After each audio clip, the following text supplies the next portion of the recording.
31 of. I blocked my ex 5 years ago, but his texts were still showing up in my new boyfriend's phone.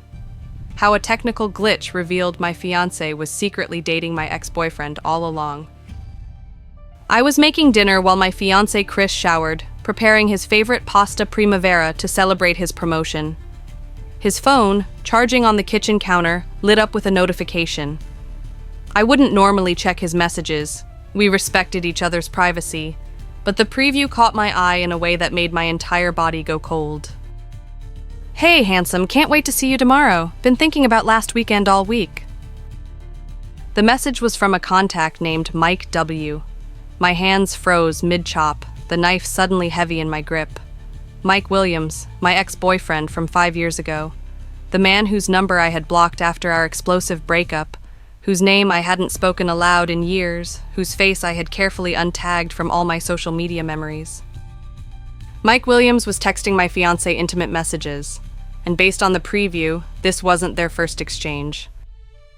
I set the knife down carefully, my hands suddenly unsteady. Confusion, not jealousy, was my first reaction. Chris was straight. At least I'd never had any reason to think otherwise in our 3 years together.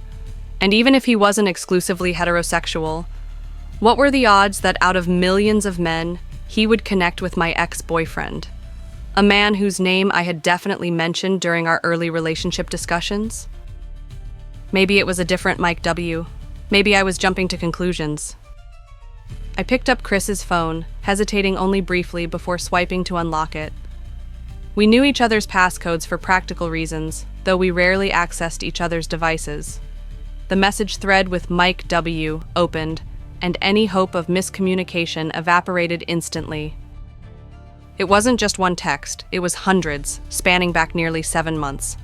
Flirtatious messages, inside jokes, references to meetings and dates, photos that made my stomach clench, plans for the coming weekend, a weekend Chris had told me he would be attending a conference in Chicago.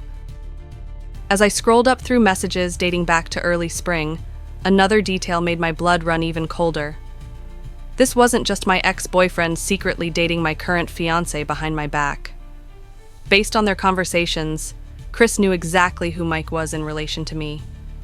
They had discussed me, laughed about the coincidence, kept their connection deliberately hidden while sharing intimate details of my life and relationship.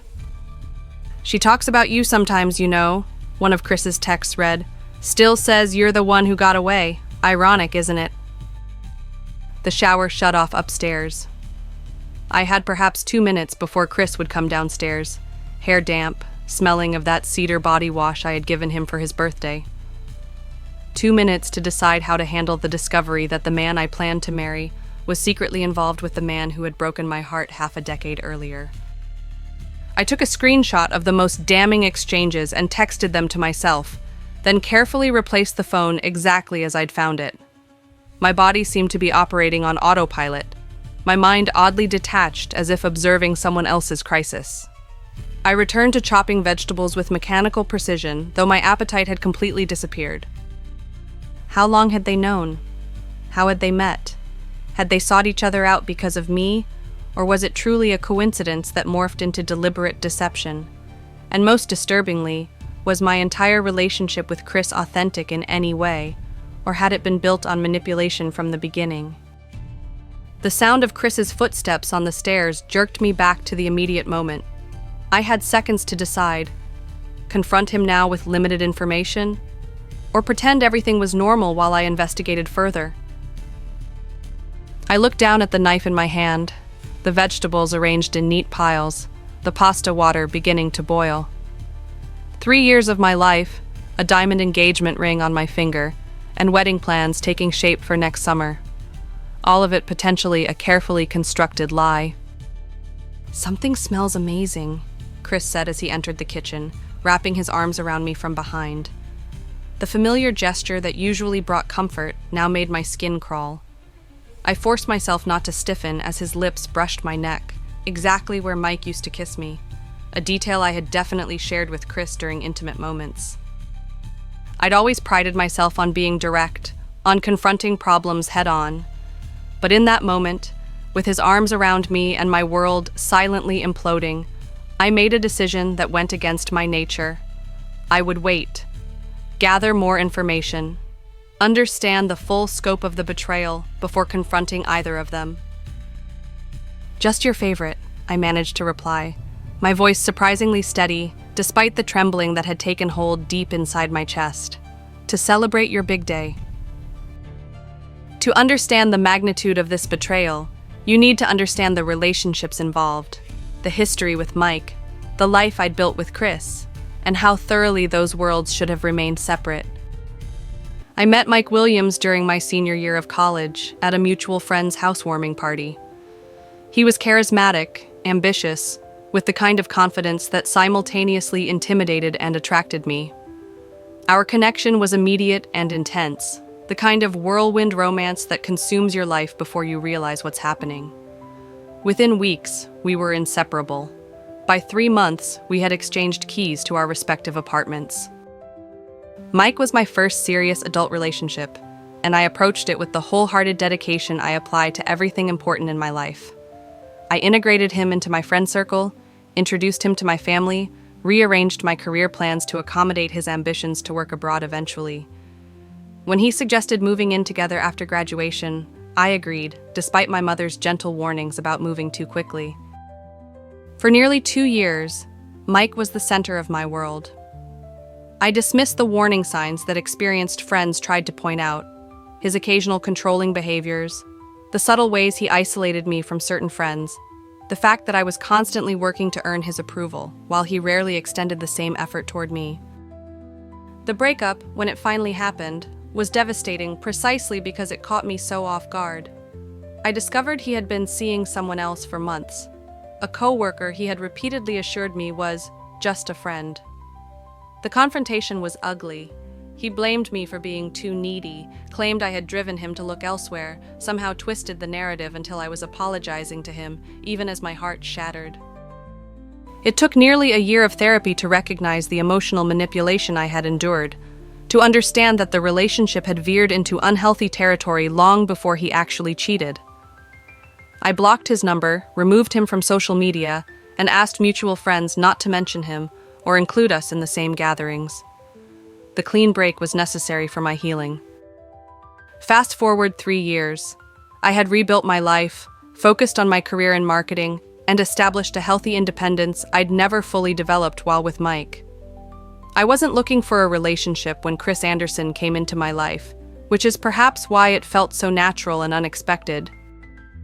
We met through a community garden project, both of us volunteering on weekends to build a green space in an underserved neighborhood. Chris was thoughtful, steady, with a dry sense of humor that emerged once you moved past his initial reserve. He worked in IT security, owned his own home, and demonstrated emotional maturity that contrasted sharply with my experience with Mike. Our relationship developed slowly, built on friendship first. We dated for 6 months before becoming intimate, took weekend trips before discussing moving in together, met each other's families before making long-term plans. Everything felt measured, considered, healthy. When he proposed on our 3rd anniversary with a vintage emerald ring I had admired months earlier in an antique shop window, I accepted without hesitation. Chris knew about Mike, not every detail, but the broad strokes, that he had been my first serious relationship, that it had ended badly with infidelity, that it had taken time to rebuild my trust in relationships. Chris never pushed for more information than I volunteered, but always listened attentively when I discussed how that experience had shaped me. During our early dating phase, I distinctly remember telling Chris about how I had blocked Mike from every aspect of my life. "I don't even speak his name anymore," I had explained over dinner one night. "It's like he's become this black hole in my history. I acknowledge the experience shaped me, but I don't need to keep looking directly at it." Chris had nodded, squeezed my hand supportively. "Some people don't deserve to remain in your life even as memories," he had said. "I'm glad you protected yourself." That conversation took on a drastically different meaning now, as I tried to understand how the supportive partner who had validated my decision to cut Mike out of my life had secretly welcomed him back into it, and by extension, mine, without my knowledge or consent. The timing raised particularly disturbing questions. Based on the text messages, their connection began 7 months ago, right around the time Chris had proposed. Had that milestone in our relationship somehow triggered his reach toward Mike? Was this elaborate betrayal actually about me in some twisted way? In the days following my discovery, I maintained a facade of normalcy that deserved an Academy Award. I prepared meals, discussed wedding plans, and shared a bed with a man who had become a stranger in my eyes. Each casual touch, each "I love you" exchanged, felt like another layer of performance in a play I hadn't realized we were all acting in. Meanwhile, I began my investigation, determined to understand the full scope of their deception before confronting either of them. The morning after discovering the texts, I waited until Chris left for work before beginning my investigation in earnest. I felt like a spy in my own home, searching for evidence of betrayal in spaces that should have held only trust. First, I needed to confirm beyond any doubt that Mike W. was indeed my ex-boyfriend. Though the context of their messages left little room for coincidence, I needed absolute certainty before proceeding. I opened my laptop and navigated to a folder I hadn't accessed in years, a digital archive I'd created during therapy, containing documentation of Mike's manipulative behaviors. Looking at his face again after so long was jarring, like encountering a ghost I had convinced myself wasn't real. Next, I checked Chris's cloud storage that we occasionally shared for household documents. Buried several folders deep in a directory labeled Work Projects Archive was another folder simply titled M. Inside were dozens of photos, Chris and Mike together at restaurants, at what appeared to be a cabin in the woods, casual selfies in various locations. The timestamps confirmed what the text messages had suggested. Their relationship had been developing since early spring, approximately 7 months. What struck me most wasn't just their obvious intimacy, but how relaxed they appeared together, comfortable in a way that suggested the relationship had progressed far beyond casual dating. In one photo, they wore matching hiking boots I had helped Chris select last Christmas. In another, they were cooking in what appeared to be Mike's kitchen, a space I had once known intimately myself. The digital trail revealed more disturbing patterns. Credit card statements showed dinners and hotel charges in neighborhoods Chris had no reason to visit for work. His location history included regular visits to an address I recognized as Mike's apartment building, the same building where I had once lived with him. Most chilling were the calendar entries, carefully disguised with innocuous labels like team meeting or client review that aligned perfectly with the dates mentioned in their text exchanges. Chris had created an elaborate system of alibis and cover stories, maintaining parallel relationships with meticulous attention to detail. But the true gut punch came when I found evidence that they had known each other before Chris and I ever met. In a forgotten chat backup, I discovered messages between them dating back 4 years, predating my relationship with Chris by nearly a year. They hadn't been romantic initially, just casual acquaintances who had met through a mutual professional connection, but the revelation completely transformed my understanding of our entire relationship timeline. Chris hadn't randomly entered my life through a community garden project. Based on the messages, he had known exactly who I was because Mike had mentioned me. Their initial casual connection had evolved into something deeper after Mike showed my picture during a social gathering, making a self-deprecating joke about the one who got away. The messages became sporadic after that, but took on a different tone, more curious about me, my current life, whether I was dating anyone new. Then, approximately 3.5 years ago, they stopped entirely until resuming 7 months ago. The implications were staggering. Had Chris sought me out deliberately because of my connection to Mike? Had our entire relationship been some elaborate long game? Or had it started authentically but evolved into something manipulative over time? I searched for messages that might clarify his intentions, but found nothing conclusive. The gap in their communication coincided with the beginning and development of my relationship with Chris, suggesting he had at least respected some boundaries initially.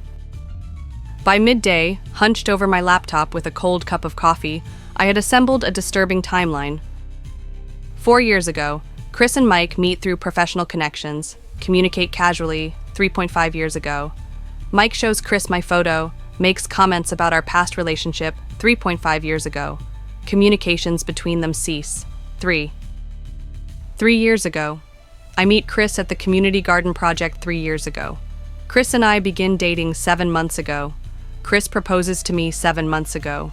Chris and Mike resume communication, quickly evolving into a romantic relationship present day. I discover their ongoing relationship through a text notification. The sequence suggested something even more twisted than I had initially imagined. This wasn't just my fiancé secretly dating my ex-boyfriend. This was potentially a years-long manipulation that had ensnared me in relationships with two men who were somehow using me as a connection point between them. But I still lacked concrete proof of Chris's initial motivation. Had he genuinely fallen for me, only to later reconnect with Mike out of curiosity or attraction? Or had I been a pawn from the beginning? The uncertainty was almost more painful than the betrayal itself. That afternoon, I took the investigation beyond digital evidence. I called in sick to work, drove to a coffee shop near Mike's office, and waited. The decision to physically surveil them felt extreme, even to me, but I needed to see them together with my own eyes, to witness the reality of their connection outside the digital breadcrumbs they had left. At 12:17 p.m., Mike emerged from his building. My heart lurched painfully in my chest, the first time I had seen him in person in 5 years. He looked older, more polished, but with the same confident stride that had once made my pulse quicken. He checked his watch, then glanced around expectantly. 6 minutes later, Chris approached from the opposite direction. They didn't embrace or kiss. They were in public, after all, but the familiarity between them was evident in their body language. Chris touched Mike's elbow in a gesture of casual intimacy that I recognized because he often touched me the same way. They entered a nearby restaurant together, selecting a table by the window where I could see them clearly from my parked car. Through the glass, I watched them laugh, talk animatedly, engage in the kind of comfortable conversation that comes from genuine connection. At one point, Chris reached across the table to touch Mike's hand briefly, a gesture so casual yet intimate that it drove home the reality in a way digital evidence couldn't. This wasn't just physical attraction or a bizarre coincidence. They had developed a real relationship behind my back, complete with inside jokes, comfortable routines, and visible affection. I took several photos with my phone, documentation I wasn't sure I needed, but felt compelled to collect. Then I drove home, a strange calm descending over me as I formulated a plan for confrontation. I spent the next 3 days in a state of dissociated calm, playing the role of loving fiancé while meticulously planning a confrontation that would deny them both the ability to manipulate the narrative. Chris was scheduled to leave Friday for his conference in Chicago. What I now knew was actually a weekend trip with Mike to a lakeside cabin. I decided this provided the perfect opportunity. Rather than exposing what I knew beforehand, I would let him leave with his packed suitcase and fabricated travel details, allowing the deception to play out one final time. Friday morning unfolded with surreal normalcy. Chris kissed me goodbye at the door, promised to call when he landed in Chicago, and reminded me about dinner plans with friends we had scheduled for Sunday evening after his return. I smiled, wished him a productive conference, and waved from the porch as his car pulled away. Instead of going to work as planned, I changed clothes, packed an overnight bag of my own, and began the 2-hour drive to the cabin I had identified from their messages and photos. Located on a lake in northern Michigan, the property belonged to Mike's family, a detail I remembered from our relationship, now repurposed for his trysts with my fiancé. The drive gave me time to rehearse what I would say, how I would remain calm despite the hurricane of emotions threatening to overwhelm my carefully constructed composure. I had informed 2 trusted friends of my plans, sharing my location and expected timeline for safety. They had both offered to accompany me, but this confrontation needed to happen without an audience. I arrived at the cabin shortly after 4 p.m., parking my car in the adjacent public boat launch rather than the private driveway. Both their vehicles were already there, Chris's silver Audi and Mike's black Range Rover arranged side by side like some perverse symbol of their union. For several minutes, I sat motionless in my car, gathering courage for what would come next. Then I approached the cabin on foot, evidence folder tucked under my arm, engagement ring heavy on my finger. I didn't knock. Using the location of the hidden key that hadn't changed in 5 years, I unlocked the door and stepped inside, moving quietly through the familiar layout to the main living area. They were in the kitchen, backs to me, working in tandem to prepare dinner. Mike chopped vegetables while Chris stirred something on the stove, their domestic synchronicity a mirror image of countless evenings I had shared with each of them separately. A bottle of wine breathed on the counter, the same Syrah that Chris and I had discovered during our weekend in Sonoma last year. "The conference sessions must be really impressive in the Michigan woods," I said, my voice surprisingly steady despite the adrenaline coursing through my veins. They both turned simultaneously, wearing identical expressions of shock that might have been comical under different circumstances. Chris dropped the wooden spoon he was holding. Mike's knife clattered against the cutting board. "Allison," Chris finally managed, my name sounding foreign on his lips. How did you—" "Find you?" I finished for him. "Turns out when you're secretly dating your fiancé's ex-boyfriend, you should be more careful about text message notifications." The color drained from both their faces as understanding dawned. This wasn't a suspicion or a misunderstanding. I had concrete evidence and had caught them quite literally in the act of their shared deception. Mike recovered first, always quicker with words. "This isn't what it looks like," he began, the same phrase he had used 5 years earlier when I discovered his previous infidelity. "Really?" I countered, opening my evidence folder and spreading screenshots across the kitchen island. "Because it looks like my fiancé and my ex-boyfriend have been seeing each other behind my back for 7 months. It looks like they actually knew each other before I ever met Chris. It looks like my entire relationship might have been orchestrated as part of some twisted game between you two." Chris stepped forward, hands raised placatingly. "Allison, please, let us explain. It's complicated." "I'm sure it is," I replied, a bitter laugh escaping me. "Complicated is sleeping with your fiancé's ex while planning a wedding with her. Complicated is discussing me with him, sharing private details about our relationship, treating my life like some kind of shared joke." "It wasn't like that," Chris insisted, though his eyes couldn't meet mine. "Then what was it like?" I demanded. "Please explain how this isn't exactly what it appears to be." What followed was a disjointed, convoluted attempt at explanation that only revealed the extent of their deception. Yes, they had met years ago through mutual connections. Yes, Mike had shown my picture, mentioned our relationship. But Chris insisted meeting me later at the community garden had been genuine coincidence, not calculated pursuit. "I recognized your name when we were introduced," he admitted, "but I wasn't seeking you out. It really was chance." "And you didn't think to mention that you knew my ex?" I asked incredulously. "Through 3 years of dating and engagement and wedding planning, it never seemed relevant to disclose that connection?" He had no adequate response to this. The timeline of their romantic involvement emerged through reluctant admissions. After our engagement, Chris had reached out to Mike to close that loop, ostensibly to ensure there wouldn't be awkwardness if they ever encountered each other at professional events, as I became Chris's wife. "One coffee turned into regular conversations," Mike explained, his familiar voice sending shivers of revulsion through me. "We connected in a way neither of us expected. So rather than being honest, with me, with yourselves, you decided to pursue a relationship behind my back," I clarified, "using me as the unwitting connection between you?" Neither could look at me directly. "Did I ever know the real you?" I asked Chris, the question that had been haunting me since discovering the texts. "Was any of it authentic, or was I just a convenient bridge to maintain proximity to him?" "Everything with you was real," Chris insisted, finally meeting my gaze. "I love you, Allison. That hasn't changed." "Except for the part where you're also in love with my ex-boyfriend," I pointed out. "The man you knew had emotionally manipulated and cheated on me. The man whose name I couldn't even say without feeling sick. That detail must have slipped your mind when you fell into bed with him." The confrontation continued for nearly an hour, circling through explanations that never quite addressed the fundamental breach of trust.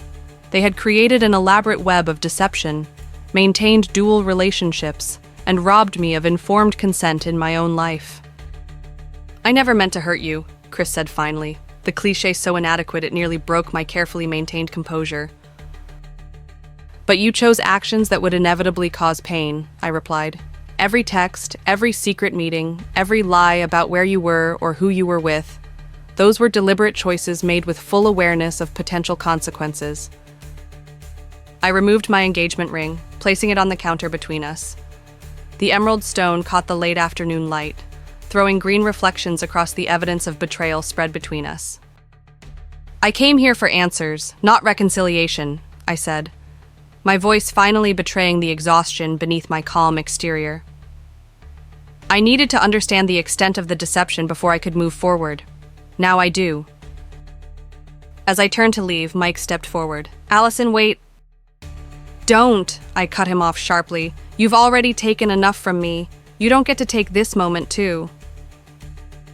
I walked out of the cabin with as much dignity as I could muster, my legs somehow carrying me to my car, despite feeling like they might give way beneath me. Once inside, with the doors locked and the engine running, I finally allowed the tears to come. Not gentle weeping, but gut-wrenching sobs that bent me double over the steering wheel. 3 years of memories with Chris, 2 years with Mike before him, a significant portion of my adult life, had just been revealed as something fundamentally different than I had understood it to be. The betrayal wasn't just about infidelity. It was about the deliberate reconstruction of my reality without my knowledge or consent. I had entered the cabin determined to maintain control, to deny them the satisfaction of seeing me break. Now, alone in my car, I finally allowed myself to experience the full magnitude of what had been taken from me. The 2-hour drive home passed in a blur of tears, and angry music played at full volume, as if I could somehow drown out the conversations replaying in my mind. Halfway back, my phone began ringing incessantly. First Chris, then Mike, then Chris again. I silenced it completely, unable to stomach any more explanations or justifications. I arrived home after dark to an emptiness that felt both painful and purifying. The space I had shared with Chris now seemed filled with question marks. Which memories were genuine? Which moments had been followed by secret texts to Mike? Which declarations of love had been sincere? That night, I methodically removed Chris's presence from our most intimate spaces. I stripped the bed we had shared and remade it with fresh linens. I moved his toiletries from the bathroom counter into a box. I changed the passwords on our shared accounts. Each action was both wrenching and liberating, dismantling the life we had built while creating space for whatever would come next. The following morning brought the practical aftermath of emotional devastation. I called my mother, something I had been dreading but couldn't postpone. Her initial shock gave way to a protective anger I hadn't witnessed since childhood, followed by the calm, pragmatic support that had always been her hallmark during crises. "Come stay with me for a few days," she urged. "You shouldn't be alone in that house with all those memories." I accepted her invitation, packing enough clothes for a week and the essential documents I might need for disentangling our shared life. As I zipped my suitcase, a text arrived from a number I didn't recognize. "Allison, it's Mike. I know you've blocked my regular number. Please give me a chance to explain things from my perspective. There's more to this story than what you heard yesterday." The audacity was breathtaking. I blocked the new number without responding, my hands shaking with renewed anger. At my mother's house, I alternated between periods of numb dissociation and overwhelming emotional outbursts. The betrayal had fragmented my sense of reality in ways I hadn't anticipated. I questioned memories I had previously trusted, wondered about coincidences that might not have been coincidental, second-guessed my ability to discern genuine connection from manipulation. "I should have seen it," I told my mother during one particularly dark evening. "There must have been signs I missed." "You trusted the man you agreed to marry," she replied gently. "That's not a failure on your part. It's a betrayal on his." Friends rallied around me with varying degrees of helpfulness. Some offered practical assistance with moving logistics and legal considerations. Others provided emotional support without judgment or excessive questions. A few suggested elaborate revenge scenarios that made me laugh despite everything. Chris continued his attempts at communication, calls, texts, emails, even a handwritten letter delivered to my office. Each message struck a similar tone: remorse for the pain caused, insistence that his feelings for me had been real, explanations of how the situation with Mike had evolved unintentionally. I read them all but responded to none, unwilling to engage until I had processed my own emotions more fully. Mike's communication attempts were more calculated, alternating between apparent remorse and subtle manipulations designed to reframe the narrative. "We never intended for this to happen," shifted gradually to, "We all deserve happiness, even when it comes in unexpected forms." His familiar tactics only reinforced that I had made the right decision in maintaining complete separation from both of them. 3 weeks after the confrontation, I returned to the house I had shared with Chris, accompanied by 2 friends for both practical and emotional support. Chris had respected my request to collect his belongings while I was staying with my mother, leaving his keys on the kitchen counter along with another letter I set aside unopened. The house felt simultaneously empty and overcrowded, absent of his physical presence, but still haunted by memories and unanswered questions. That night, alone in what had been our shared space, I experienced the first panic attack of my adult life. Heart racing, lungs seemingly unable to capture sufficient oxygen, a crushing weight of anxiety that made the simple act of existence feel overwhelming. I called my therapist the next morning, scheduling an emergency session that became the first of many as I worked through the complex trauma of betrayal. Together, we dissected the relationship with Chris, looking for missed warning signs while being careful not to fall into unproductive self-blame. The most insidious aspect of this particular betrayal, my therapist observed, is how it might impact your ability to trust your own judgment going forward. They didn't just betray your trust in them, they've potentially undermined your trust in yourself.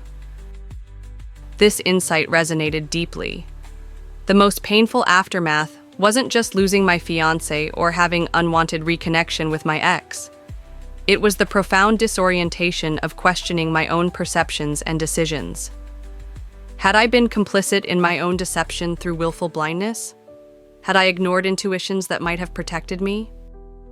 6 weeks after discovery, I reached the lowest point in my recovery journey. Triggered by finding a hidden cache of photos on a rarely used tablet, images of Chris and me in happier times, I spiraled into a depression that left me unable to maintain basic self-care. I called in sick to work for 3 consecutive days, barely eating, sleeping fitfully, and ignoring concerned messages from friends. On the 4th day, my mother arrived unannounced, took one look at my unwashed hair and the untouched food containers accumulating in my kitchen, and made an executive decision. "Get dressed," she said firmly. "You're coming back to my house until you're stabilized, and you're going to call your therapist right now to tell her what's happening." That intervention marked a turning point. With my mother's structured support and intensified therapy, I began establishing a healing routine that acknowledged the pain without allowing it to consume me entirely.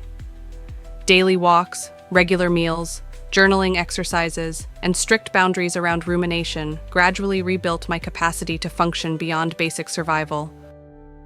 2 months after discovery, I made the decision to sell the house. It had been purchased primarily with my savings, with Chris contributing to the mortgage payments during our cohabitation. The legal entanglements were minimal since we hadn't married, but the emotional associations made continuing to live there untenable. The process of staging, showing, and eventually selling the property became an unexpected metaphor for my recovery, clearing out remnants of a shared past, presenting a neutral space others could envision building their own lives within, ultimately releasing my claim on a future I had once believed was certain. Throughout this period, I maintained absolute no contact with both Chris and Mike, despite their continued attempts at communication. Friends reported that they were no longer seeing each other romantically, their relationship apparently unable to survive the weight of the confrontation and its aftermath, but this information provided no satisfaction. Their connection had never been the primary injury, the deception had. 3 months after discovery, I closed on the house sale, found a small apartment across town, and began the pragmatic work of rebuilding my life separate from the relationship that had defined it for the past 3 years. The practical steps, changing my address, establishing new routines, reconfiguring my social connections, provided concrete progress I could measure when emotional healing seemed frustratingly nebulous. I don't know who I am without this relationship, I admitted during a therapy session as the 3-month mark approached. So much of my identity was tied to being Chris's partner, planning our future together. Perhaps that's the opportunity within this pain, my therapist suggested. The chance to rediscover yourself without defining your identity through relationship to others. That perspective, viewing the aftermath as an opportunity for redefinition rather than just recovery from loss, became a crucial framework for the next phase of my journey. 4 months after discovery, I stood in my new apartment surrounded by deliberately chosen furnishings that held no memories of my life with Chris. The space was smaller than the house we had shared, but felt more authentically mine, each element selected to reflect my preferences rather than negotiated compromises. That evening, I hosted a small dinner for the friends who had provided the most meaningful support during the darkest period. As we shared a meal around my new dining table, I realized I had laughed genuinely several times. Brief moments when the weight of betrayal lifted enough to allow authentic joy to surface. "You seem more like yourself," my friend Tessa observed as she helped clear dishes afterward. Not completely healed, but more present. Her observation captured something I had been feeling, but couldn't articulate. The constant internal dialogue about the betrayal had begun to quiet, making space for engagement with the actual moment, rather than continuous rumination about the past. This gradual shift from survival to rebuilding accelerated over the following weeks. I recommitted to professional projects I had neglected during the crisis period, rediscovered hobbies I had enjoyed before meeting Chris, and cautiously re-engaged with social circles I had withdrawn from during the initial aftermath.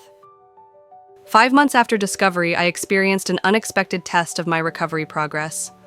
While shopping at a farmer's market across town, I literally bumped into Chris, our first in-person encounter since the confrontation at the cabin. "Allison," he said, surprise evident in his voice. "You look well."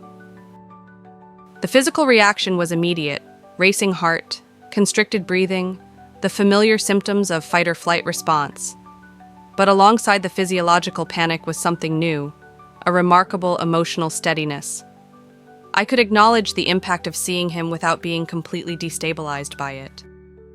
"I'm doing okay," I replied, neither hostile nor inviting further conversation. He seemed uncertain how to proceed, clearly wanting to engage but respecting the distance I had established.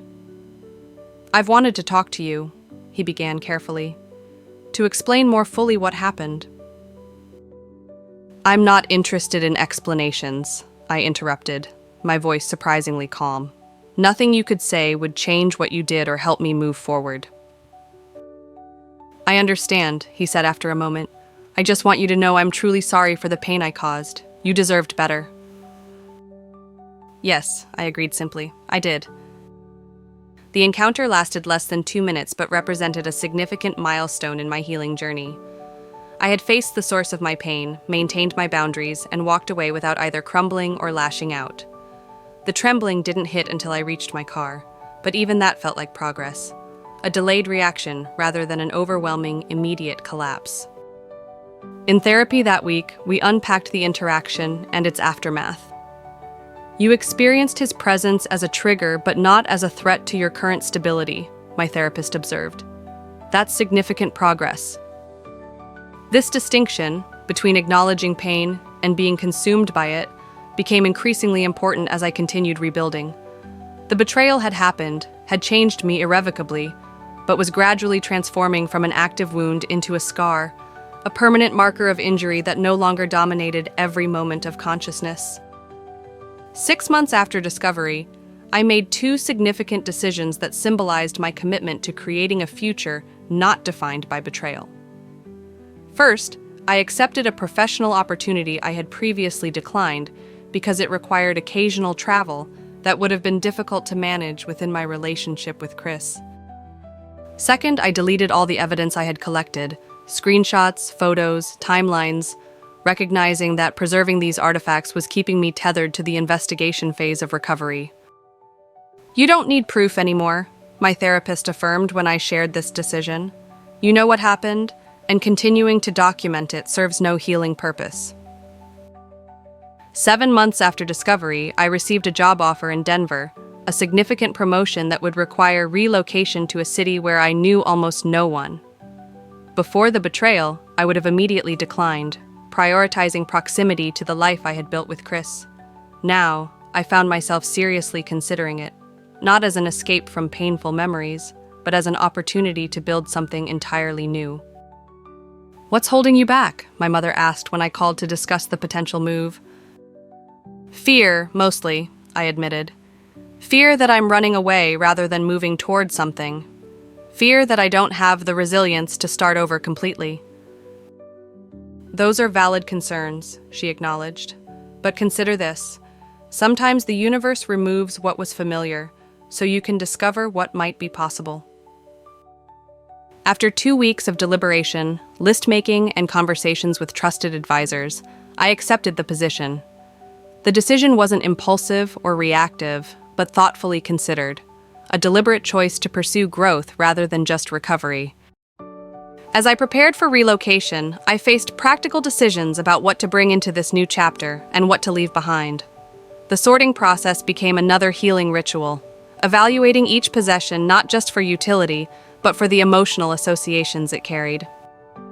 The engagement ring, which I had kept in a drawer since removing it at the cabin, presented a particular challenge. Selling it felt somehow tainted, as if profiting from the relationship's demise. Keeping it served no purpose, except as a painful reminder. Eventually, I decided to work with a jeweler to have the emerald reset into a pendant, transforming a symbol of broken promises into something I had chosen solely for myself. 8 months after discovery, I packed my restructured life into a moving truck and began the drive to Denver.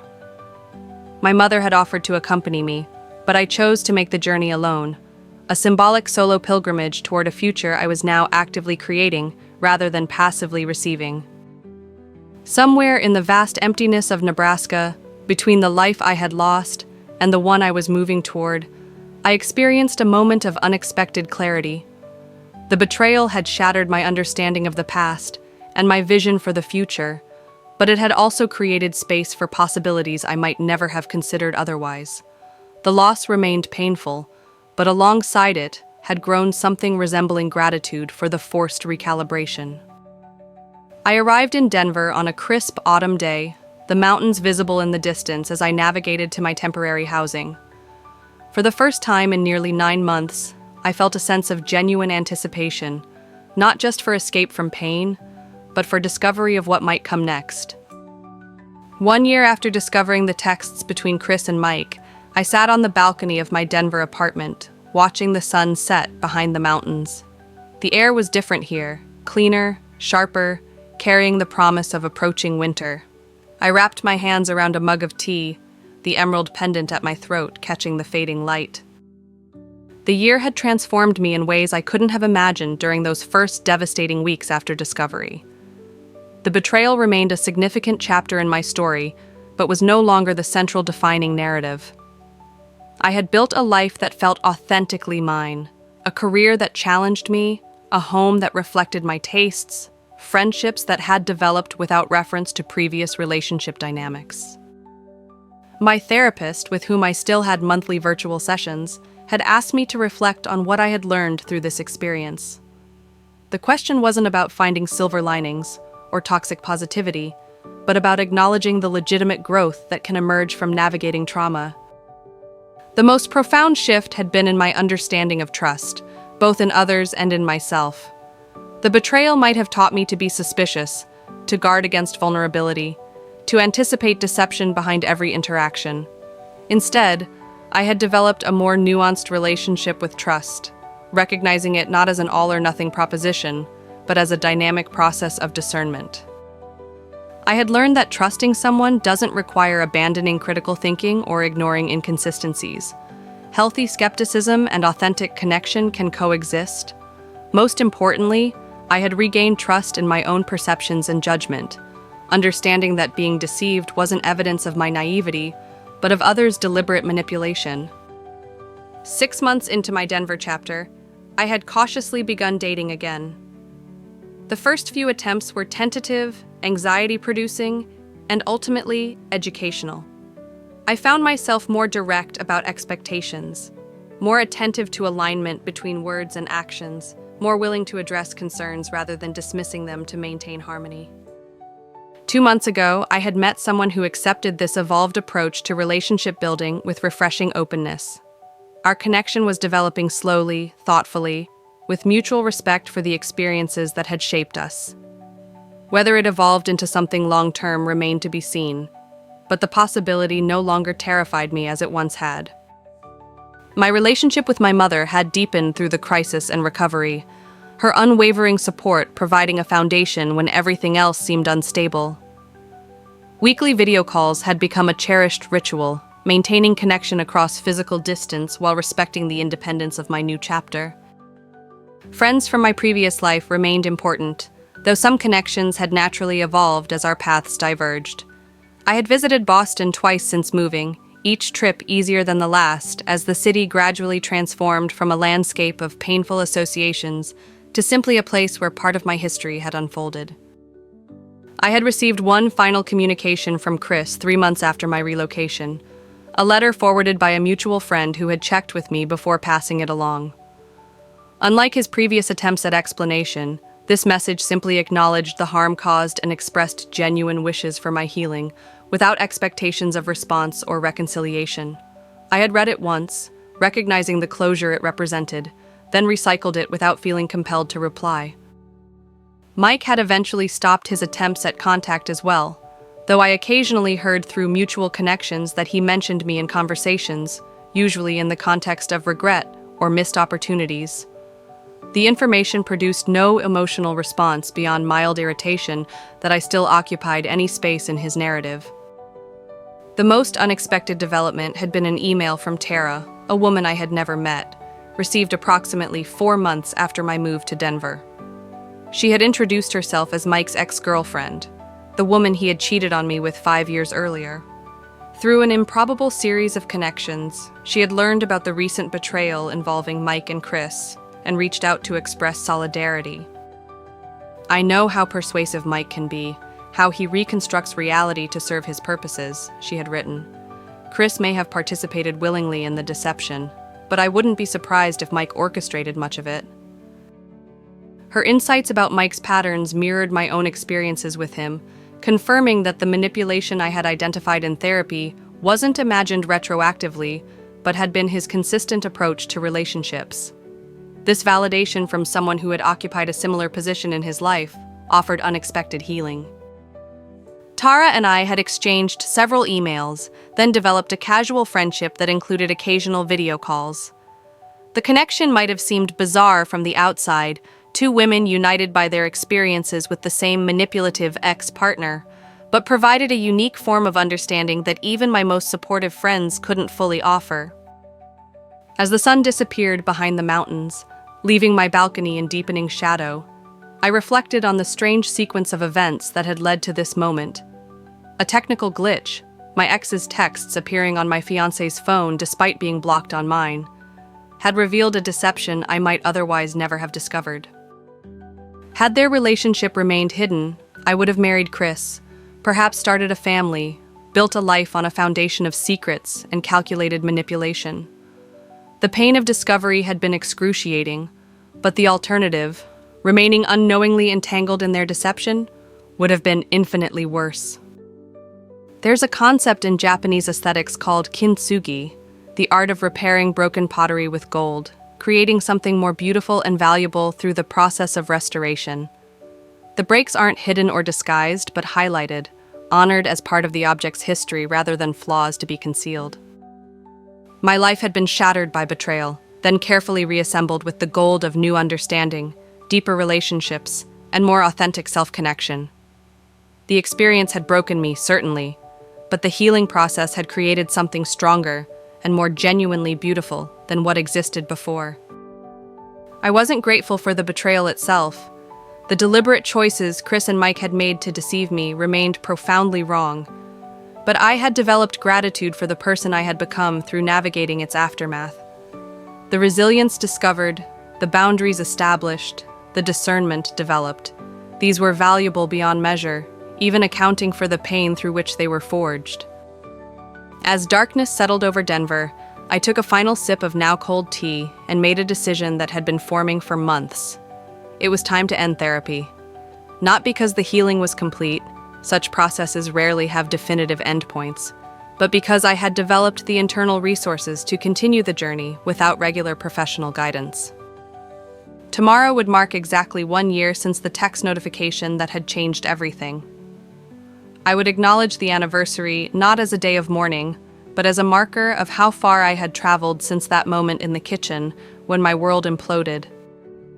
The woman who had stood frozen with a knife in her hand, watching her carefully constructed future dissolve before her eyes, was not the same woman now watching stars appear above a city she had chosen for herself. The betrayal had changed me, but I had directed that change toward growth rather than bitterness, toward expansion rather than contraction. Perhaps that was the most profound transformation of all, reclaiming authorship of my own story rather than remaining defined by what had been done to me. Chris and Mike had written me into their narrative without my consent, treating my life as a subplot in their connection. Now I was writing my own story, one where their betrayal featured as a significant but not defining chapter. The future stretched before me, not as the predetermined path I had once envisioned with Chris, but as a landscape of possibilities I was now equipped to navigate with hard-won wisdom. Whatever came next, career evolution, new relationships, perhaps eventually a family, would be approached with open eyes and a resilient heart that knew both the reality of betrayal and the possibility of genuine connection. The technical glitch that revealed their deception had initially seemed like the worst possible luck.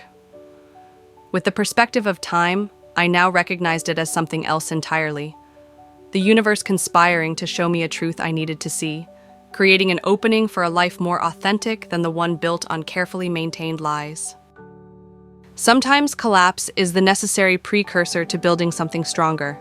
Sometimes a blocked number finds its way through anyway, carrying a message you didn't know you needed to receive. TLDR, a technical glitch caused my blocked ex-boyfriend's texts to appear on my fiancé's phone, revealing they'd been secretly dating for months. Further investigation showed they'd known each other before I met my fiancé, raising questions about whether my entire relationship had been manipulated from the start. After confronting them both, I rebuilt my life, eventually moving to a new city and developing a more authentic relationship with trust, both in others and in myself. Edit 1. Many have asked if Chris and Mike are still together after I confronted them. From what mutual friends have told me, they continued seeing each other briefly after the confrontation, but broke up about 2 months later. Apparently, the relationship couldn't survive outside the thrill of secrecy and shared deception. Edit 2. To those suggesting I was naive for not checking Chris's phone sooner, healthy relationships are built on trust, not surveillance. The issue wasn't my lack of vigilance, it was their deliberate betrayal. That said, I've learned to trust my intuition more when something feels off. Update, 3 months later. Life continues to evolve in unexpected ways. I've been promoted at work, bought a small condo, and have been seeing someone new for about 2 months, taking things very slowly and communicating openly about expectations. The most surprising development, Tara, the woman who reached out to me about also being deceived by Mike, is coming to visit Denver next month. We've developed a genuine friendship beyond our shared experience with Mike. Sometimes the strangest circumstances lead to the most meaningful connections. Thank you all for your support during what was truly the darkest period of my life. Your comments helped me remember I wasn't alone in experiencing this kind of betrayal and recovery.